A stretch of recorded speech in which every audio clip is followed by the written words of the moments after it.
নমস্কার। দিব্যত্রয়ীর পদপ্রাণ Facebook page থেকে আমাদের ফলহারিণী কালী পুজো উপলক্ষে বিশেষ মাতৃ অনুধ্যান, মায়ের কথা, ঠাকুরের কথা আমরা শুনব। তারপরে আমাদের মৌসুমি জানা মাতৃসঙ্গীত শোনাবেন। তো আপনারা সবাই আমাদের সঙ্গে থাকবেন। এবং আরেকটা বিষয়, এই যে ফলহারিণী কালী পুজো এতদিন ক্যালেন্ডারের পাতায় কবে যে পেরিয়ে যেত আমরা কিন্তু অনেক সময় খেয়ালই করতাম না। কিন্তু এবারে এই যে সকাল থেকে সারাদিন মাতৃ অনুধ্যান, মায়ের কথা স্মরণ মনন, এর কিন্তু একটা কি বলবো, ঠাকুরের যে এই অভিনব অবতার লীলা, এটিও কিন্তু এর একটা বিশেষ উদাহরণ। কারণ ঠাকুর এসেছিলেন কেন, তিনি এখনো আছেন উপস্থিত, সূক্ষ্ম দেহে উপস্থিত। আমাদের স্থূল দৃষ্টি সেটা দেখতে পায় না বলে এসেছিলেন কথাটা বলা অত্যন্ত গর্হিত। তো সেই ঠাকুর যে এসেছেন এইবারে জীব উদ্ধারের জন্য, এই সময় তিনি তার শক্তিকে পূর্ণ মাত্রায় অবতারের যে সঙ্গিনী রূপে সেই শক্তির যে পূর্ণ বিকাশ, সেই বিকাশ আমরা দেখতে পাই। এবং এই রূপটি, শক্তির যে এই বিশেষ রূপটি, এটি কিন্তু স্বপ্নাদি, তোমাকে শুধু নয় সকলকেই বিশেষভাবে প্রণাম জানাই। স্বপ্নাদি সব সময় আমাদের সঙ্গে থাকেন এবং সকল ভক্তদেরই দীপাঞ্জন এসে গেছে। আচ্ছা, আমরা দীপাঞ্জন পূজা সবাইকে, সকল আমাদের অন্যান্য সব ভক্ত বন্ধুদেরও বিশেষভাবে প্রণাম জানাই। কারণ এই যে মায়ের কথা, এটি কিন্তু তার ইচ্ছা সাপেক্ষ, সম্পূর্ণ তার ইচ্ছা সাপেক্ষ এবং কৃপা সাপেক্ষ।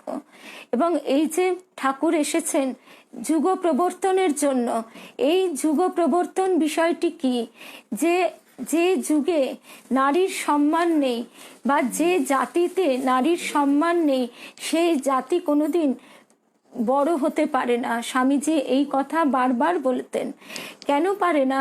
নারীরই কাজ হচ্ছে পরবর্তী প্রজন্মকে গড়ে তোলা।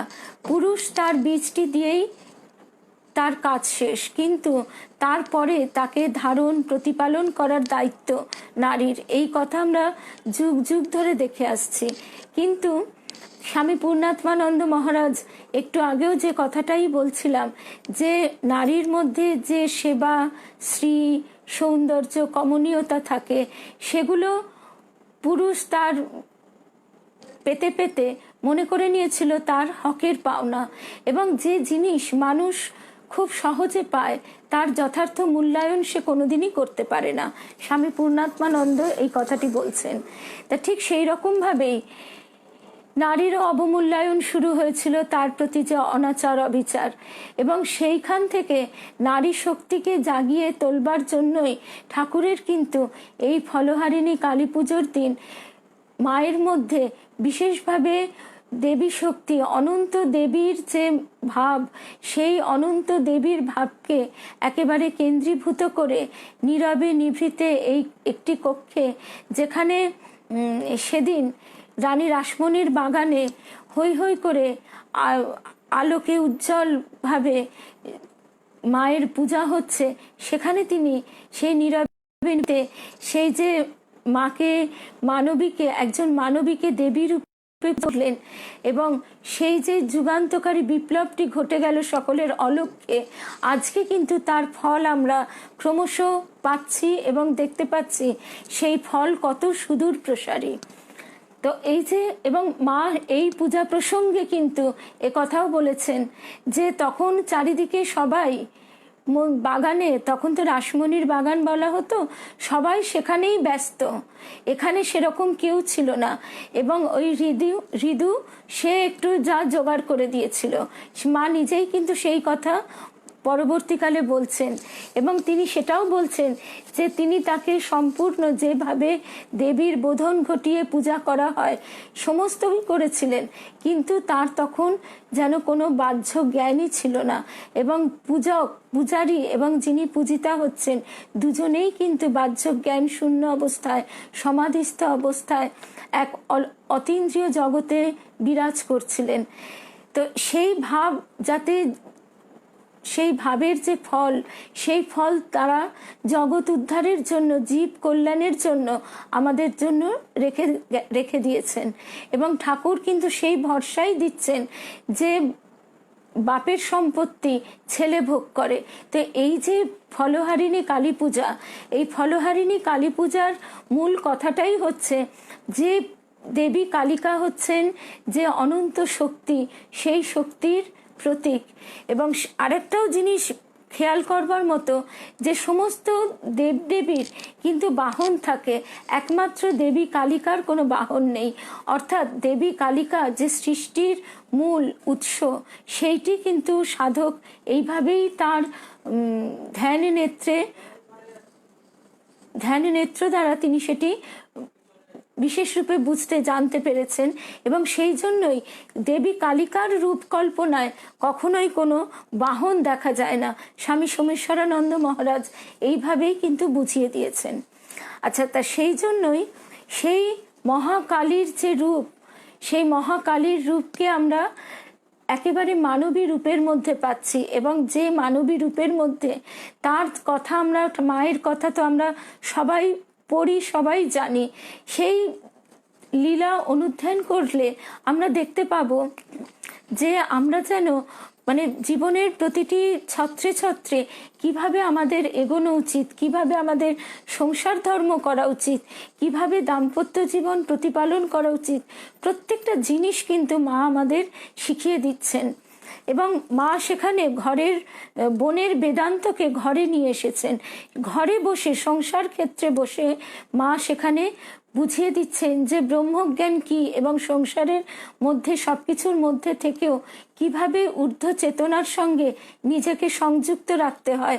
যে মুহূর্তে সমস্ত ছেড়ে যেতে হবে, সেই মুহূর্তে যেন আমরা ত্যাগ করে যেতে পারি, এই বোধটা যেন আমরা প্রত্যেকে আমাদের নিজের অন্তরে পালন করি, সেই কথাও মা বলে দিচ্ছেন।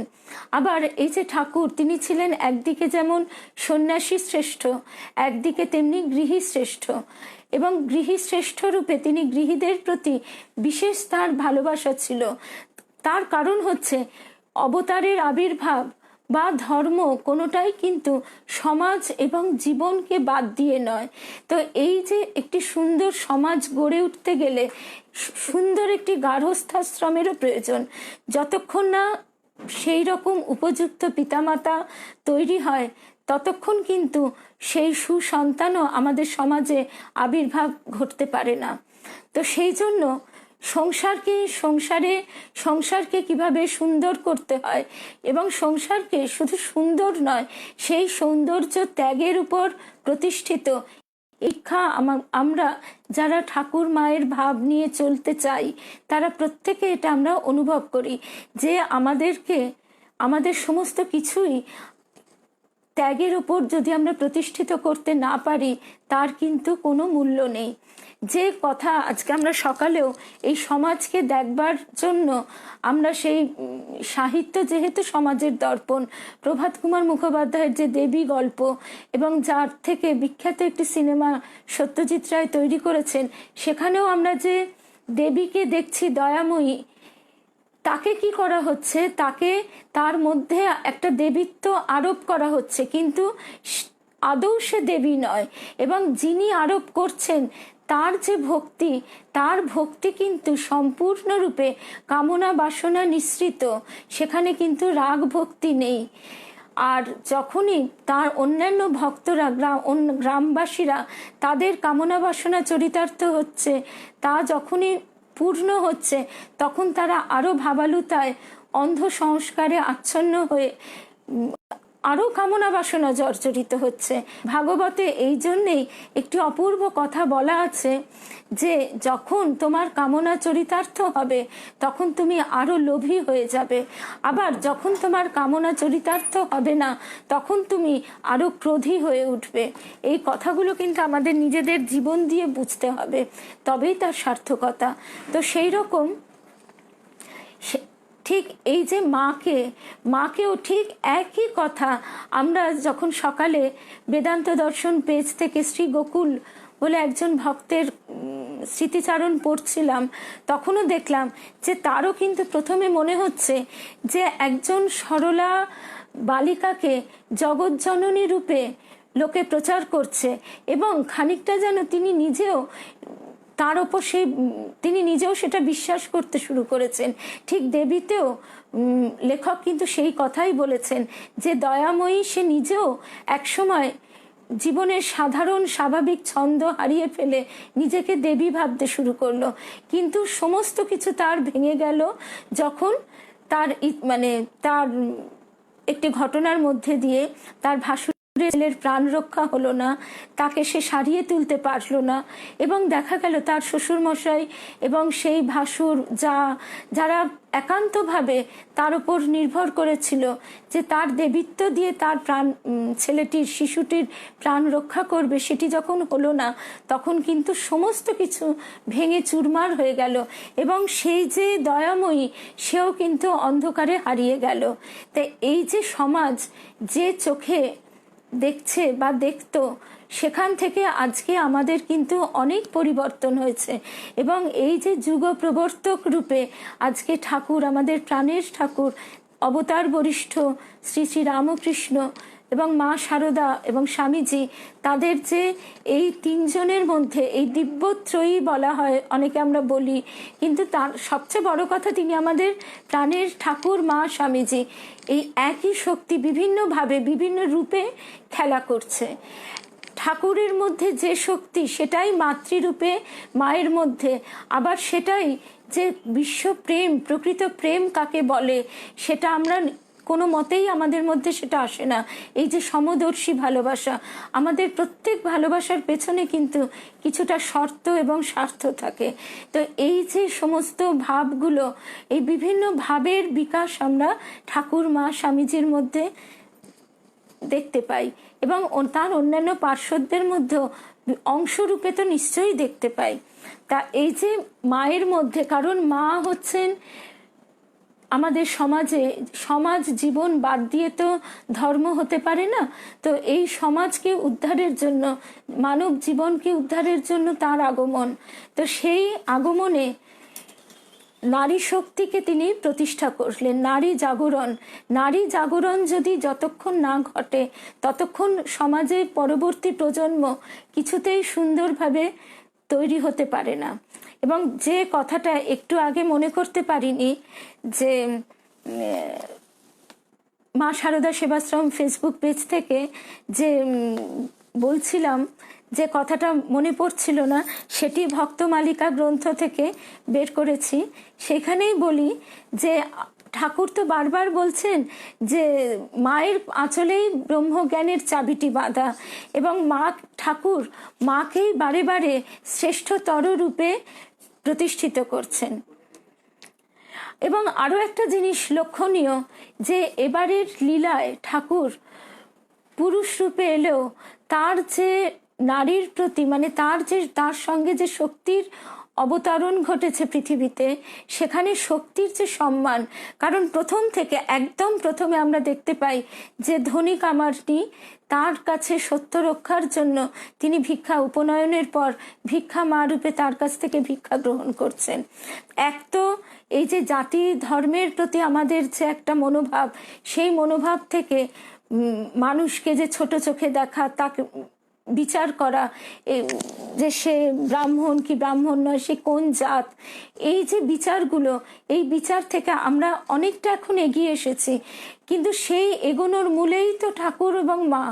এবং সেখানে ধনী কামারনি এবং নারীর যে অবমাননা ছিল, নারীর প্রতি যে সমাজের এবং সংসারের যে হেয় জ্ঞান ছিল, শুধু নিজ জাতের প্রতি না, নারীর প্রতিও, সেটি কিন্তু ঠাকুর এসে সম্পূর্ণরূপে মুছে দিচ্ছেন। এই যে ছোট ছেলেরা যখন, সেই ঘটনা তো আমরা প্রত্যেকে জানি, শুধুমাত্র ধরিয়ে দেওয়া, ঘটনাটি মনে করিয়ে দেওয়া, যে তাদের যখন জব ধানের সুবিধার জন্য ঠাকুর একদম খাওয়া বেঁধে দিয়েছিলেন, তখন কিন্তু মা বারবার বলতেন, আমার ছেলেদের খাওয়ার খোঁটা দিওনি বাপু। এবং তখন তাদের ইহকাল পরকালের সমস্ত দায়িত্ব মা যখন হাসতে হাসতে গ্রহণ করছেন, দৃঢ় স্বরে, হাসতে হাসতে না, দৃঢ় স্বরে গ্রহণ করছেন, ঠাকুর তখন হাসতে হাসতে সেখান থেকে সরে যাচ্ছেন। আবার এই যে গৌরীমার কথা, তাহলে আমরা দেখছি যে ঠাকুরের জীবনে প্রথম ধনী কামারনি একজন নারী, আবার তার যে প্রথম যে তন্ত্র সাধিকা ভৈরবী একজন নারী।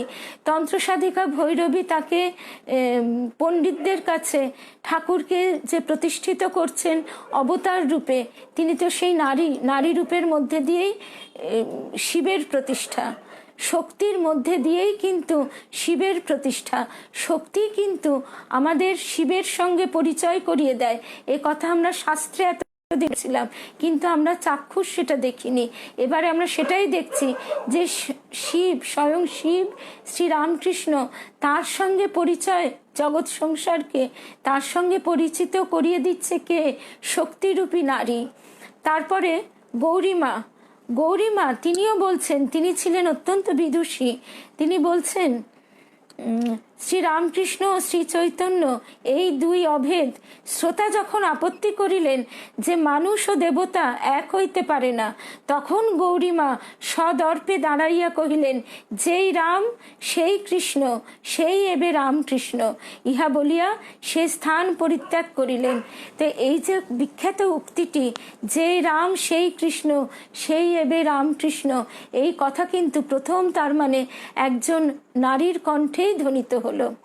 তারপরে ওই যে কথাটা একটু আগে মনে পড়ছিল না, সেটা হচ্ছে শ্রী শ্রী মায়ের প্রতি গৌরীমার অনুরাগের আধিক্য দেখিয়া ঠাকুর একদিন তাহাকে কৌতুক ছলে বলিলেন, তুই কাকে বেশি ভালোবাসিস? গান গাহিয়া সুকণ্ঠী গৌরীমা উত্তর দিলেন, রাই হতে তুমি বড় নও হে বাঁকা বসিহারি, লোকের বিপদ হলে ডাকে মধুসূদন বলে, তোমার বিপদ হলে পরে বাঁশিতে ডাকো রাই কিশোরী। অর্থাৎ আমরা যতই মধুসূদন ত্রাহিমাম, মধুসূদন পরিত্রাণ করো বলে ডাকি না কেন, সেই মধুসূদনের যখন বিপদ হয় তখন সেই মধুসূদনকে সেই শক্তিরই আশ্রয় নিতে হয়।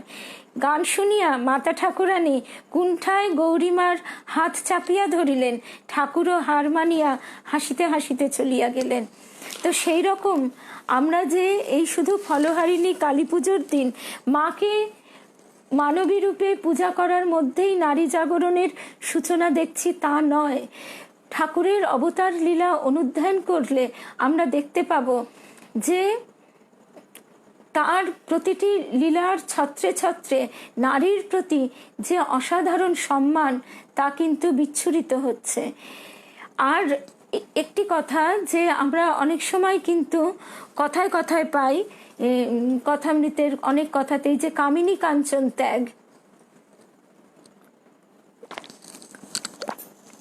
সেক্ষেত্রে কিন্তু আমাদের পরিষ্কারভাবে বুঝে নিতে হবে কামিনী অর্থে, কামিনী শব্দটির ব্যুৎপত্তিগত অর্থে ঠাকুর কিন্তু কথাটি প্রয়োগ করতেন যে কাম ভাবে, অর্থাৎ কামনার দ্বারা যে দৃষ্টি, কামনা সম্পৃক্ত যে দৃষ্টি, সেই দৃষ্টিতে আমরা যদি নারীকে দেখি তখন সে নরকের দ্বারে গিয়ে পৌঁছবে। সেই জন্য তাকে, সেই ভাবকে আমাদের ত্যাগ করতে হবে। এবং ঠিক একই কথা প্রযোজ্য নারীর ক্ষেত্রেও, কেউ যেন পুরুষকে সেই চোখে না দেখে। এবং কথামৃতে এই কথাটা এই কারণেই আছে যে শ্রীমা একজন পুরুষ ভক্তরূপে ঠাকুরের কাছে যাচ্ছেন এবং সেখানে স্বভাবতই শুধুমাত্র সেই সমাজে যেহেতু নারী পুরুষ একত্রিত হওয়ার একত্রে আসবার বিশেষ অসুবিধা ছিল, সেই হেতু সেখানে পুরুষ ভক্তরাই কিন্তু বেশিরভাগ ক্ষেত্রে থাকতো। তা সেই জন্য ঠাকুর সেই পরিপ্রেক্ষিতেই কামিনী কাঞ্চন ত্যাগের কথা বলেছেন। কিন্তু যখন তিনি স্ত্রী ভক্তদের উপদেশ দিতেন বা তাদের সঙ্গে কথা বলতেন, তিনি কিন্তু সেই একই কথা বলতেন, এ বিষয়ে কোনো সন্দেহ নেই।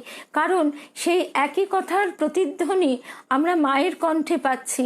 আমরা যদি জয়রামবাটির একটি ঘটনায় ফিরে পৌঁছই, সেখানে দেখতে পাবো এই কোনো একজন মহারাজের স্মৃতিচারণায় মাতৃদর্শন বইটির মধ্যেই আছে যে সেখানে আমরা দেখছি নলিনী দিদি প্রভৃতি মায়ের যে বাড়িতে যেসব মেয়েরা ছিল, তারা একদিন দুজন কি একজন ছেলেকে মা সেদিন সন্ন্যাস দেন এবং তারা অত্যন্ত আনন্দের সঙ্গে মন্ত্র দীক্ষা পেয়ে এবং সন্ন্যাস পথে এগিয়ে যাবে সেই ত্যাগের মন্ত্র পেয়ে অত্যন্ত আনন্দের সঙ্গে তারা মাতৃসঙ্গীত শুরু করে। এবং তখন সেই মায়ের বাড়িতে যেসব মেয়েরা রয়েছে যারা একেবারে মায়ায় বদ্ধ, তারা তখন বলছেন যে পিসিমা, তুমি এটা কি ভালো কাজ করছো? তুমি নিজে যা করছো করো না কেন, সবাই তোমায় এসে পুজো করছে, তোমার পা পুজো করছে, সব ঠিক আছে, কিন্তু মা বাবাদেরও তো কিছু স্বপ্ন আছে। তুমি ধরে ধরে এইসব সুন্দর সুন্দর ছেলেদের, ছোট ছোট ছেলেদের কেন তুমি সাধু করে দিচ্ছ? এটা কি ভালো হচ্ছে? তার মা বাবার মনে দুঃখ দেওয়া হচ্ছে না? তখন মা কিন্তু যে কথা দক্ষিণেশ্বরে ঠাকুর অত্যন্ত ছোট্ট করে বলছেন যে তোমরা একটি দুটি সন্তান লাভের পর ভাই বোনের মতো থাকো, অর্থাৎ এই যে ত্যাগের শিক্ষা, এই কথাটি কিন্তু মা অত্যন্ত দৃঢ় স্বরে এবং তীব্রভাবে, সবচেয়ে বড় কথা যে লজ্জা পটাবৃতা মা, যার কণ্ঠস্বর মানুষ চট করে শুনতে পেত না, সেই মা কিন্তু তীব্র স্বরে বলছেন, তোরা তো দেখলি স্বামীর ঘর করে শুয়োরের মতো জীবনযাপন, শুয়োরের মতো জীবনযাপন সেখানে, আমার সঙ্গে থেকেও তোদের কি এতটুকু চেতনা হলো না? তো সেই কারণেই ঠাকুর যে শিক্ষা দিচ্ছেন সেই একই শিক্ষা আমরা মায়ের মধ্যে দিয়ে পাচ্ছি এবং মা সেখানে কিন্তু তীব্রতর। তো সেই কারণেই কোন প্রসঙ্গে এই কথাটা চলে এসেছে আমার একদম মনে পড়ছে না। হ্যাঁ, কথাটা হচ্ছে যে এটাই যে ঠাকুর কিন্তু সবসময় নারীকে যে এই যে কামিনী কাঞ্চন ত্যাগ প্রসঙ্গে এই কথাগুলো এলো, যে নারীকে কিন্তু বিশেষ সম্মান এবং নারীর প্রতি তার যে বিশেষ ভালোবাসা, সেটা শুধু আমরা মাকে ফলহারিণী কালী পুজো, তিনি তো অবতারের শক্তিরূপে অবতীর্ণা, তো সেই জন্য তাকে তিনি যেমন তার মধ্যে যেমন মহামায়ার মহাশক্তিকে বিন্দুরূপে অবতরণ ঘটালেন, তেমনি গৌরীমার মধ্যেও কিন্তু নারী জাগরণের জন্য বিশেষ শক্তি সঞ্চার করলেন। এবং গৌরীমাকে তিনি বলছেন, ওরে আমি জল ঢালছি, তুই কাদা চটকা। তা সেই কারণেই এই যে যুগপ্রবর্তক হিসেবে ঠাকুরের আবির্ভাব, সেই ক্ষেত্রে নারী জাগরণের, নারীর একটা বিশেষ ভূমিকা এবং নারীর যে সম্মান, সেটাই আমরা দেখতে পাই। এবং ফলহারিণী কালী পুজো এটি ঠাকুর প্রবর্তন করেননি, এটি শাস্ত্রে আছে, কিন্তু ঠাকুর এটাকে, এই পুজোটাকে এক অভিনব রূপ দান করলেন। এখানেই তার অভিনবত্ব। ঠাকুরের লীলা যে তিনি অবতার বরিষ্ঠ, তার যে লীলা যতই আমরা অনুধ্যান করি, তার না গলায় কষ্ট হচ্ছে না, তার লীলা ঠাকুরের কথা বলতে পারাই সৌভাগ্য, সেখানে কষ্টের কোনো প্রশ্নই নেই। তো এই যে আমরা যদি তার লীলা অনুধ্যান করি, তাহলে প্রত্যেক পরতে পরতে আমরা দেখব তার লীলার যে কি অভিনবত্ব। তো সেই জন্যই আমরা দেখব যে নারী জাগরণেরই সূচনা হচ্ছে নীরবে নিভৃতে একটি ছোট কক্ষে এই ফলহারিণী কালী পুজোর দিন মাকে মানবীকে, একজন মানবীকে দেবী রূপে পূজা করার মধ্যে দিয়ে। আর আরো আশ্চর্যের বিষয় যে সেখানে তখন যে রানী রাসমণির কালীবাড়িতে যে বিরাট করে কালী পুজো হচ্ছে, সেখানে তার যে উচ্ছ্বাস, সেই উচ্ছ্বাস কিন্তু সেই নীরব কক্ষে প্রবেশ করছে না। সেই জন্য পরবর্তীকালে মা সেই প্রসঙ্গে বলছেন, ওর সঙ্গে আমার তো অন্য সম্পর্ক, আর ওদের সঙ্গে কি আর সেই সম্পর্ক? ওদের সঙ্গে তো ওপর সম্পর্ক, এসো বসো এই পর্যন্ত। আর মা ইঙ্গিত করে পরিষ্কারভাবে বলে দিচ্ছেন যে ওর সঙ্গে আমার তো এক অন্য সম্পর্ক। আমরা আমাদের জাগতিক লৌকিক দৃষ্টিতে যেটাকে স্বামী স্ত্রীর সম্পর্ক ভাবি, আসলে কিন্তু তা নয়। আসলে সেই যে শিব শক্তির যে অভেদ সম্পর্ক, সেই সম্পর্কটি মাও ইঙ্গিত করে আমাদের বুঝিয়ে দিচ্ছেন।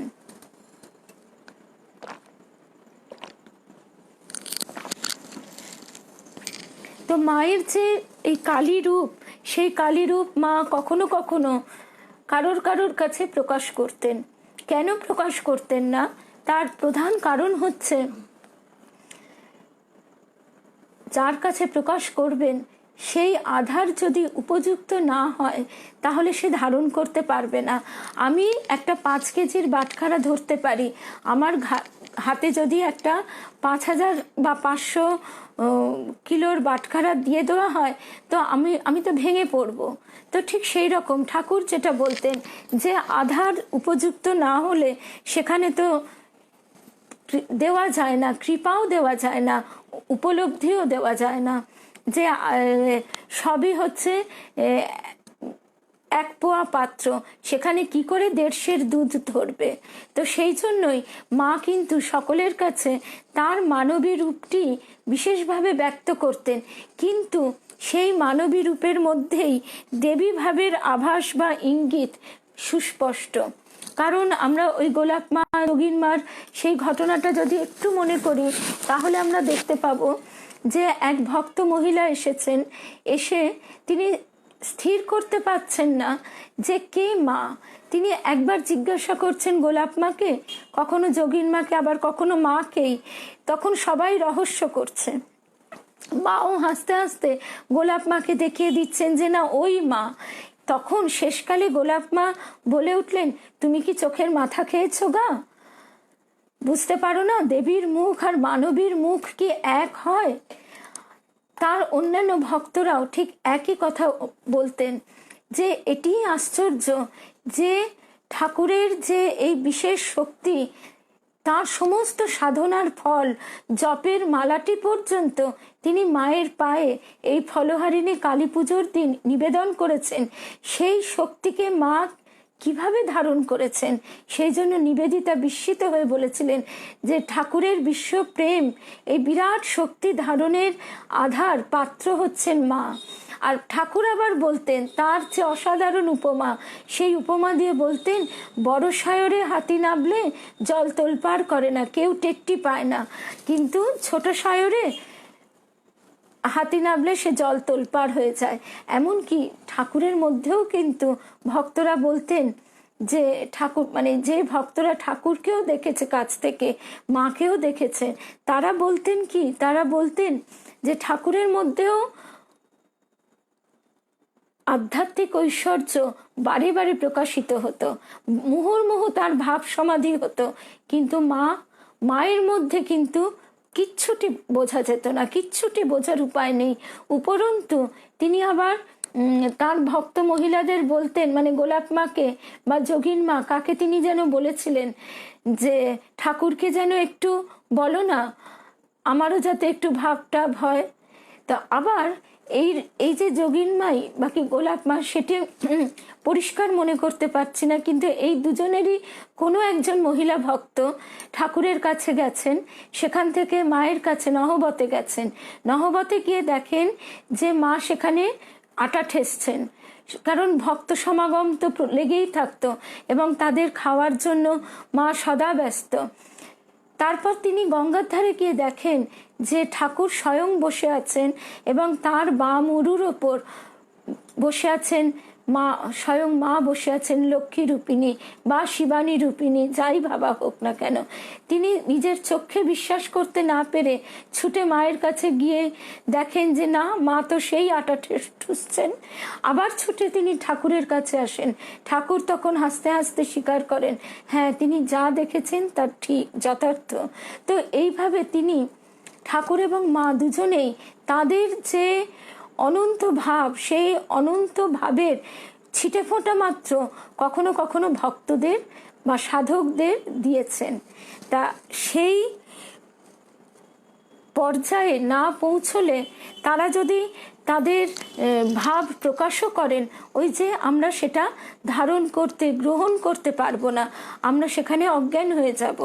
তো আজকে সেই জন্যই কিন্তু যদি আমরা তাদের কথা, তাদের অবতার লীলা, তাদের বাণী অনুসরণ করি, তাহলে দেখতে পাবো যে সেখানে তারা আমাদের গঠন করছেন, গঠন হবার, গঠিত হবার, কিভাবে আমাদের আত্মোন্নতির পথে এগিয়ে যেতে হবে, যাতে আমরা সেই ভাব আমরা ধরতে পারি, সেই রূপ আমরা যাতে দর্শন করতে পারি, তার স্টেপ বাই স্টেপ একটি একটি করে সিঁড়ি অতিক্রম করতে হবে আত্মোন্নতির পথে এগিয়ে যাবার জন্য।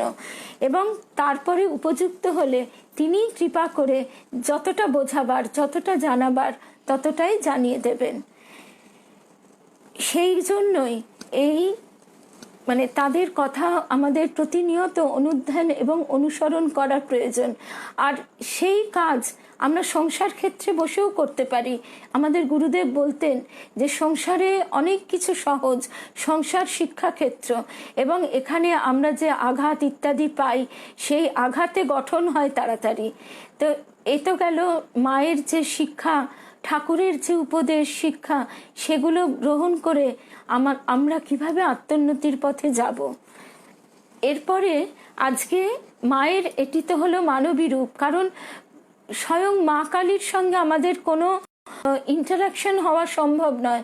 তার যে আদিভূতা সনাতনী শূন্য রূপা শশী ভালি, সে রূপ তো আমরা ধারণাই করতে পারবো না। তা সেই রূপ, যে রূপ আমরা ধারণা করতে পারি না, তার কাছে আমরা কি করে নিজেদের কথা, নিজেদের সুখ দুঃখের কথা, নিজেদের কষ্টের কথা, নিজেদের মনের ওঠানাবার কথা কি করে বলবো? তো সেই জন্যেই ঠাকুর এই অসীম অনন্ত মাকে এই বিন্দুবাসিনী মা শারদার মধ্যে, বিন্দুবাসিনী রূপে রক্ত মাংসের খাঁচার মধ্যে ভরে দিয়েছেন। কিন্তু তিনি ওই যে মাঝে মাঝে তার দেবী রূপ তিনি কোনো কোনো ভক্তের কাছে প্রকাশ করতেন। তা সেই একটি কথা আমরা শুনে নেব। 8:30 থেকে আমরা মাতৃসঙ্গীত শুনবো, কারণ মা গান শুনতে ভীষণ ভালোবাসতেন এবং মা নিজেও গান করতেন। আর গান হচ্ছে এমন একটা ভাবের প্রকাশ, যে ভাবের মধ্যে দিয়ে আমরা খুব সহজেই এই স্থূল জগৎ ছেড়ে অতীন্দ্রিয় জগতের স্পর্শ অনুভব করতে পারি। তা নিশিকান্ত মজুমদার তিনি যে স্মৃতিচারণ করছেন, সেইখান থেকে একটুখানি পড়ি, তাহলেই আমরা বুঝতে পারবো যে তিনি কে। স্বয়ং কালী, এই যে ফলহারিণী কালী পুজোয় তার যে কালিকা রূপে তাকে ঠাকুর যে পুজো করছেন, এবং তিনি যে স্বয়ং কালিকা, দেবী কালিকা, সেটি তিনি ভক্তের কাছে কিভাবে প্রকাশ করছেন আমরা শুনব। 1910 সালের কথা, নিশিকান্ত মজুমদার লিখছেন, সেই সময় আষাঢ় মাসের এক গভীরা রজনীতে একটি অদ্ভুত স্বপ্ন দেখিলাম। তার আগে 1913 সাল, সেই সময় তিনি রাঁচির অ্যাকাউন্ট জেনারেল অফিসে অস্থায়ীভাবে কেরানির কাজ করছেন এই নিশিকান্ত মজুমদার। তখন তার বয়স 24-25 বছর। মন্ত্র দীক্ষার জন্য তার প্রাণ তখন তীব্রভাবে ব্যাকুল, আর তার খালি মনে হতো গুরু কৃপা না পেলে তিনি আর বাঁচবেন না প্রাণে। এবং সেই সময় শ্রীযুক্ত ইন্দুভূষণ সেন, মায়েরই এক আশ্রিত সন্তান, তাকে শ্রী শ্রী মায়ের শ্রীচরণে আশ্রয় ভিক্ষার জন্য উপদেশ দেন। কিন্তু তার উপদেশ তার নিশিকান্ত মজুমদারের চিত্ত আকর্ষণ করেনি। তার তখন ইচ্ছে যে কিভাবে রাখাল মহারাজের কৃপা লাভ করতে পারবেন সেইটি তার একমাত্র ধ্যান জ্ঞান। কিন্তু স্বয়ং মহামায়া যাকে মানে আশ্রয় দেবেন তাকে তো তিনি সেই ইঙ্গিত প্রথমে পাঠাচ্ছেন। এবার সেই ইঙ্গিতটি আমরা শুনব। আষাঢ় মাসের মধ্যভাগে এক গভীরা রজনীতে একটি অদ্ভুত স্বপ্ন দেখিলাম ঘর স্নিগ্ধ আলোকে আলোকিত, আর জগদম্বা কালীঘাটের মহাকালী রূপে চারি হস্তে আমায় কোলে তুলিয়া লইয়া, ভয় কি বাবা, আমি তো রয়েছি বলিতে বলিতে এক নারী মূর্তিতে রূপান্তরিত হইলেন। তাহার পরিধানে লাল চুল পেড়ে কাপড়, হাতে বালা। তিনি আমাকে একটি বীজ সহ নাম 108 বার জপ করিতে আদেশ করিয়া মধুর কণ্ঠে বলিলেন, তুমি ইহা করিয়া যাও, আর যাহা করিতে হয় আমি করিব। হঠাৎ নিদ্রাভঙ্গে আমি মা মা করিয়া চিৎকার করিয়া উঠি। পরে শান্ত হইয়া বাকি রাতটুকু ওই নাম জপ করিতে করিতে আনন্দে বিভোর হইয়া যাই। এই ঘটনা কাহাকেও বলিলাম না, এমনকি ইন্দু দাদাকেও নয়। শুধু এই চিন্তাই প্রবল হইল, কোথায় কিভাবে আমার এই মাতৃমূর্তির দর্শন পাইব। রাঁচিতে তখন প্রতি শনিবারে কথামৃত পাঠ ও ঠাকুরের কীর্তন হইত এবং আমি ইহাতে যোগদান করিতাম। এবং সেইখানেই তিনি সুরেন্দ্রনাথ সরকারের সঙ্গে তার পরিচয় হয় এবং এই সুরেন্দ্রনাথ সরকারই তার মায়ের নিকট নিয়ে যান। তার কাছে তিনি মায়ের প্রচুর কথা শোনেন এবং তিনি শুনতে শুনতে, এবং ওই নিশিকান্ত মজুমদার তিনি বলছেন, শুনিতে শুনিতে আমার চিত্ত আনন্দে নাচিতে লাগিল, আর মনে হইতে লাগিল এই মাই কি আমার স্বপ্নদৃষ্টা সেই মা। তাহার নিকট হইতে মায়ের দেশে যাওয়ার রাস্তাঘাট সব জানিয়া লইলাম। কিছুদিন পর আমার মায়ের দেশে যাওয়ার সুযোগ উপস্থিত হইল। সামান্য কিছু বেলা থাকিতে জয়রামবাটি পৌঁছাম। কোয়ালপাড়া মঠ হইতে একটি ছেলে সঙ্গে গিয়াছিল।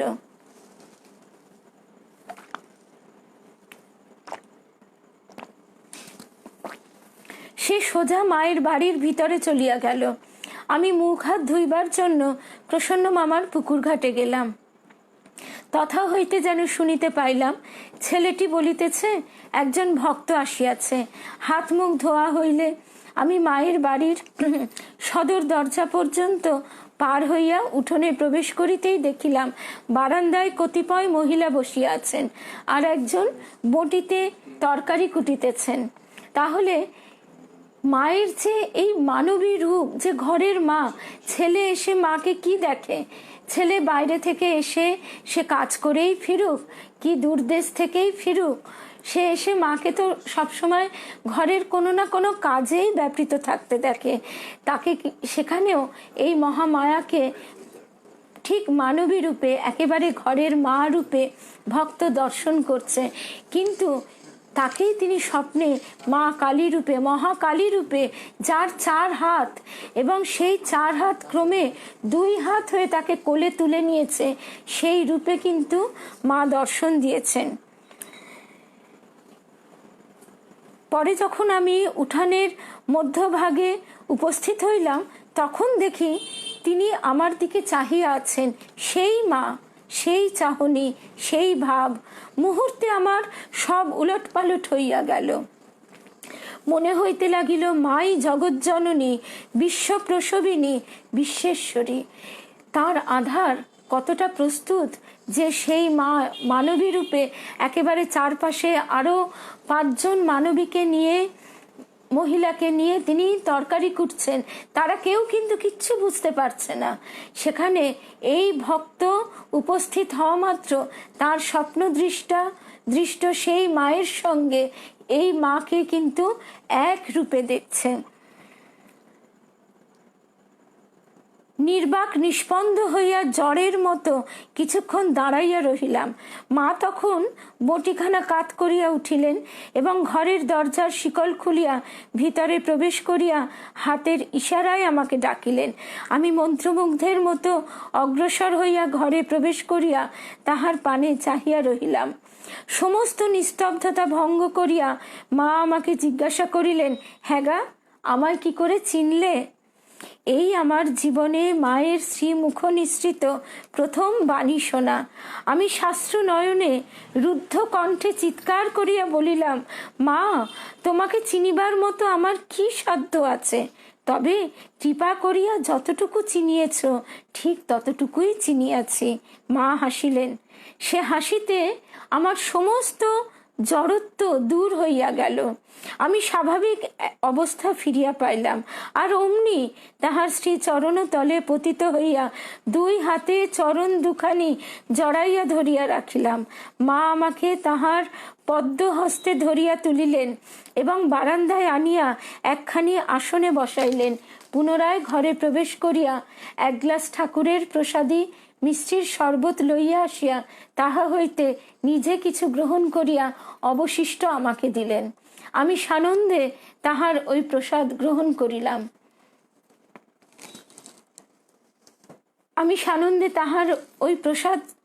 করিলাম। গ্লাসটি রাখিতেই মা নিজে উহা তুলিয়া ধুইয়া রাখিলেন।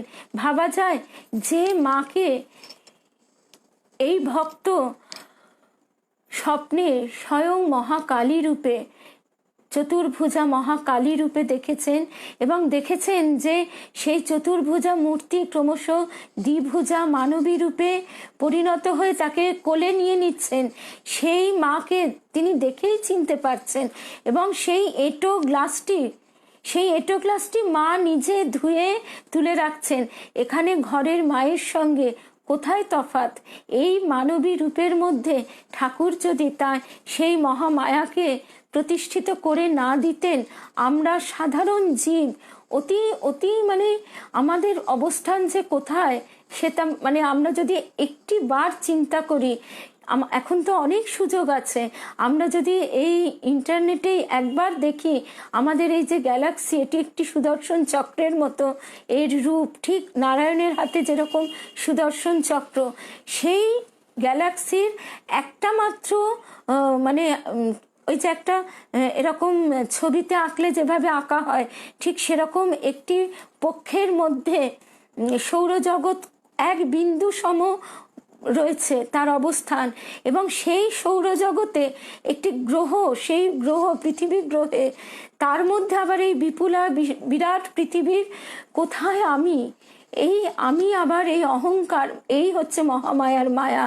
সেই ক্ষুদ্রাতি ক্ষুদ্র আমি মহামায়ার মায়ায় ফুলে ফেপে এই বিরাট বিশাল আকার ধারণ করেছে এবং সেই জন্যই এই বিশাল বিপুল অহংকার আমাদের এই মায়ের থেকে, মহামায়ার থেকে পৃথক করে রাখে। এবং যখনই আমাদের মন একটু একটু করে আত্মোন্নতির পথে স্বচ্ছ হয়, তখনই কিন্তু সেই স্বচ্ছ মনের যে জল, সেই জলে কিন্তু সেই ঈশ্বরের রূপ প্রতিভাত হয়। ঠিক যেমনটি এই নিশিকান্ত মজুমদার স্বপ্নে মাকে দেখতে পেয়েছেন এবং সেই দর্শন তার সার্থক হয়েছে। ভগবান ভক্তের সেবা করেন, এই কথা আমরা শুনেছি এবং সেই সেবা তিনি পাচ্ছেন। প্রসাদ খাওয়ার পর সেই প্রসাদী শরবতের গ্লাসটা মা স্বয়ং হাতে করে নিয়ে ধুয়ে রাখছেন। এইসব কথাগুলো যখন আমরা পড়ি বা শুনি আমাদের গায়ে কিন্তু কাঁটা দেয়। তো এই কারণেই ঠাকুরের এই অদ্ভুত লীলা, অভিনব লীলা, অবতার বরিষ্ঠ রূপে তার যে অসাধারণ লীলা, সেই লীলাতে এবার সহজ পথ, সহজ উপায়, যে শুধুমাত্র এই লীলা অনুধ্যান করলেই আমাদের মনের যত মালিন্য সমস্ত কেটে গিয়ে সেই স্বচ্ছ অন্তরে সেই রূপ প্রতিভাত হবে। প্রসঙ্গক্রমে মা তাহার রাঁচির সন্তানদের নাম করিয়া নানা কথা জিজ্ঞাসা করিলে আমি যতটুকু জানি বলিতে লাগিলাম। তাহার পর মা যেন কাহাকেও বলিলেন, ছেলে রুটি খাবে। ঘরের মায়ের যেমন সন্তানের সুখ সুবিধা আদর যত্নের প্রতি সম্পূর্ণ নজর, এখানেও ঠিক সেই রকমই। তারপরে আরও কিছুটা সেখানে যে নিশিকান্ত মজুমদার তিনি যে তার আরও কিছুটা সময় অতিবাহিত হচ্ছে মায়ের সঙ্গে, সেই সব প্রসঙ্গ এখন আর করবার সময় নেই। এরপরে আমরা চলে আসি আরেকটি জায়গায়, মানে আরেকটি ঘটনায়। পরের দিন ঘরে যাইয়া দেখি একটি পিতলের ছোট সিংহাসনে ঠাকুর প্রতিষ্ঠিত, সামনে 4-5টি জলের ছোট ঘট, 2খানি আসন পাতা, আর মা দাঁড়াইয়া আছেন। আমি ঘরে যাইতেই আদেশ করিলেন, ঠাকুর প্রণাম করো। সাষ্টাঙ্গে প্রণাম করিলাম। পরে মা ওই প্রত্যেকটি ঘট হইতে জল লইয়া আমার মস্তকে ও সর্বাঙ্গে ছিটা দিলেন এবং পুনরায় ঠাকুর প্রণাম করিতে আদেশ করিলেন। স্বয়ং মহামায়া যদি শিবের সঙ্গে, ঈশ্বরের সঙ্গে পরিচয় করিয়ে না দেন, সেই যোগসূত্র না ঘটিয়ে দেন, তাহলে সেই যোগসূত্র কখনোই সম্ভব নয়। এখানে মা স্বয়ং, মা মহামায়া, এই সর্বশক্তিমান যে নিষ্ক্রিয় ব্রহ্ম, সেই ব্রহ্মের সঙ্গে তার যে রূপ অবতার হিসেবে ঠাকুরের মধ্যে প্রকাশিত, সেই রূপের সঙ্গে পরিচয় ঘটিয়ে দিচ্ছেন। তারপরে আমি সাষ্টাঙ্গে প্রণাম করিলাম। মা আমার মস্তক ও সর্বাঙ্গে তাহার পদ্মহস্ত বুলাইয়া দিলেন এবং বলিলেন, এখন মনে মনে ভাবো, তোমার জন্ম জন্মান্তরীণ পাপ ভস্য হয়ে গেল। এই যে মা যখন দায়িত্ব নেন, আমরা আগেই শুনেছি যে ঠাকুরও হেসে সেখান থেকে সরে যান। এখন মনে মনে ভাবো, তোমার জন্ম জন্মান্তরীণ পাপ ভস্য হয়ে গেল, তুমি শুদ্ধ বুদ্ধ মুক্তাত্মা। আমি যেন কিরকম হইয়া গেলাম, নিশিকান্ত মজুমদার লিখছেন। এবং মায়ের আদেশ অনুযায়ী ভাবতে লাগলাম, আমার সর্বপাপ ধ্বংস হইয়াছে, আমি শুদ্ধ বুদ্ধ মুক্তাত্মা। আনন্দে আমার সর্বশরীর শিহরিয়া উঠিল। এই যে মা আমার আনন্দময়ী, আমরা গান গাই, আমরা বলি যে মা আমার আনন্দময়ী, নিরানন্দ করো না, কিন্তু প্রকৃত আনন্দ যে কি সেটা আমরা কেউ জানি না। আমরা মূর্খের মতো এই স্থূল জগতে, স্থূল বস্তুর মধ্যে সেই আনন্দ খোঁজবার বৃথা চেষ্টা করি এবং আরও আমরা স্থূল জগতে মহামায়ার আকর্ষণে তলিয়ে যাই। আনন্দে আমার সর্বশরীর শিহরিয়া উঠিল। মা আমাকে পুনরায় ঠাকুর প্রণাম করিতে আদেশ করিয়া নিজে আসন গ্রহণ করিলেন। আমিও সাষ্টাঙ্গে ঠাকুর প্রণাম করিয়া আসনে উপবেশন করিলাম। মা তখন বলিলেন, তোমার তো হয়েই গেছে, ওই মন্ত্রই 108 বার জপ করবে, আর তোমার কিছুই করতে হবে না, বাকি সব আমিই করব। মা যখন সন্তানের দায়িত্ব নেন, এইভাবেই নেন। আমি তখন শাস্ত্রনয়নে ও কম্পিত কলেবরে বলিলাম, মা আমি তোমার স্ত্রী মুখে ওই মন্ত্র শুনিতে চাই। মা তখন আমাকে তাহার স্বপ্নে দেওয়া মন্ত্র শুনাইলেন ও জপ প্রণালী দেখাইয়া দিলেন এবং শ্রী প্রভুর মূর্তি দেখাইয়া বলিলেন, ঠাকুরই সব, ঠাকুরই গুরু, ঠাকুরই ইষ্ট, ঠাকুরই ইহকাল, ঠাকুরই পরকাল, তুমি ঠাকুরের, ঠাকুর তোমার। মা মহামায়া স্বয়ং ব্রহ্মের সঙ্গে পরিচয় ঘটিয়ে দিচ্ছেন, যুক্ত করে দিচ্ছেন, কারণ তার আঁচলেই তো ব্রহ্মজ্ঞানের চাবিটি বাঁধা। আমাকে ও ঠাকুরকে অভিন্ন ভাববে। যে কথা আমরা কথামৃতে ঠাকুরের মুখে শুনছি, যে শিব ও শক্তি অভেদ, অগ্নি ও তার দাহিকা শক্তি অভেদ, সমুদ্র যখন স্থির তখনও সমুদ্র, এবং যখন সে তরঙ্গায়িত তখনও সে সমুদ্র। সেই একই যে শক্তির খেলা, শক্তির যে বিভিন্ন রূপ, সেই স্থির ব্রহ্ম এবং তারই যখন প্রকাশ হচ্ছে বিভিন্ন শক্তির মধ্যে দিয়ে বিভঙ্গে, বিভিন্ন রূপে, তখন সেই শক্তিরূপিণী মা ব্রহ্মময়ী। এবং মা হচ্ছেন ব্রহ্মময়ী, তার মধ্যেই কিন্তু ব্রহ্মের অবস্থান। আনন্দে আত্মহারা হইলাম, ধন্য হইলাম। আসন হইতে উঠিয়া মাকে সাষ্টাঙ্গে প্রণাম করিলাম। মাও আসন হইতে উঠিয়া তক্তপোষের উপর রাঙা পা দুখানি ঝুলাইয়া বসিলেন। আমি তখন আমার জন্য রক্ষিত ফুল হইতে কতক লইয়া একটি বেদি সাজাইয়া তাহার উপর মায়ের চরণ দুখানি অবশিষ্ট পদ্ম দিয়া তাহারই প্রদত্ত মন্ত্রে 3 বার অঞ্জলি প্রদান করিলাম। মা তখন সস্মিত হাস্যে বলিলেন, বাবা কত জন্ম জন্মান্তর ঘুরেছ, ঘুরতে ঘুরতে এতদিন ঘরের ছেলে ঘরে এসে পৌঁছেছ, আর ভাবনা কি? আমাদেরও যেন আর কোনো ভাবনা না থাকে, মা আছেন আর আমরা আছি, এইটি শেষ কথা। তো সুতরাং আমাদের যেন কোনো ভার, কোনো ভাবনা আমাদের যেন কাবু করতে না পারে। ঠাকুর বলতেন যে সমস্ত ভার সব বকলমা তার উপর ছেড়ে দিতে, সম্পূর্ণ শরণাগত হয়ে আমরা যখন তার উপর একদম শিশুর মতো সেই দায়িত্ব দিয়ে দিতে পারি, তখন কিন্তু মা সেই ভার নিয়ে নেন। তাই কবি গাইছেন, জানিস না কি ওরে সমন, আছি আমি মায়ের কোলে, মা আমার আনন্দময়ী, মৃত্যুঞ্জয় যার পদতলে।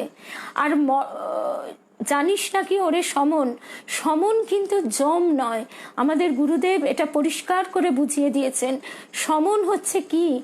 সমন হচ্ছে হতাশা, বিষাদ, সংশয়, অবিশ্বাস, এইগুলি হচ্ছে সমন। তাই তাদেরকে কবি বলছেন, জানিস নাকি ওরে সমন, আছি আমি মায়ের কোলে, মা আমার আনন্দময়ী, মৃত্যুঞ্জয় যার পদতলে। মায়ের চরণ পরাণে যার, মরণ ভয় কি ভয় তাহার। মরণ ভয় তো, মৃত্যুকে আমরা যতই ভয় পাই, মৃত্যু কিন্তু ভয়ঙ্কর কিছুই নয়। এক অবস্থান থেকে আরেক অবস্থানে পরিবর্তিত হয়ে যাওয়া। মহানন্দে দিন কাটে তার, ইহকালে পরকালে। তাহলে মায়ের চরণ যার হৃদপদ্মে রয়েছে, তার কিসের ভয়? ইহকাল পরকাল কোনো সময় তার কোনো ভয় নেই। মাতৃভাবে সে এলো রে রামকৃষ্ণ রূপটি ধরে। শ্রী রামকৃষ্ণ স্বয়ং মা, তিনি ব্রহ্ম, তিনি শক্তি। মা শারদা সেজে আবার তারই লীলা পূর্ণ করে। ঠাকুর নিজেই মা শারদা, তিনি নিজেকেই তার যে মাতৃশক্তি, মাতৃরূপ, তিনি মায়ের মধ্যে প্রতিষ্ঠা করেছেন এই ফলহারিণী কালী পুজোর দিন। মা শারদা সেজে আবার তারই লীলা পূর্ণ করে। মা যে আমার মহাকালী, সে হয় আবার শশী ভালি। মা মা বলে দিয়ে তালি, যাব চলে হেসে খেলে। কালী বলে দিয়ে তালি, জয় মা বলে দিয়ে তালি, রামকৃষ্ণ বলে দিয়ে তালি, শারদা রামকৃষ্ণ বলে যাব চলে হেসে খেলে। সুতরাং আমাদের কোনো ভয় নেই, কোনো দুশ্চিন্তা নেই। ঠাকুর মা আমাদের সদা সর্বদা আগলে রেখেছেন, আমরা যেন তার উপযুক্ত হতে পারি, তার উপযুক্ত সন্তান হতে পারি। এবার মৌসুমী, আমাদের ছোটবেলার বন্ধু মৌসুমী, তার মাতৃসঙ্গীত দিয়ে আমাদেরকেও স্নাত করাবে। আমাদের যে ভক্তি পূর্ণ, যে তার যে মৌসুমীর কণ্ঠে যে অসাধারণ ভক্তিভাব, যেটা আমরা ছোটবেলা থেকেই শুনে এসেছি, সেই ভক্তিভাবে তার সঙ্গীতের মধ্যে দিয়ে আমরা স্নাত হব এবং মা পূজিতা হবেন। আপনারা সঙ্গে থাকুন, এক্ষুনি মৌসুমী তার গান শুরু করবে।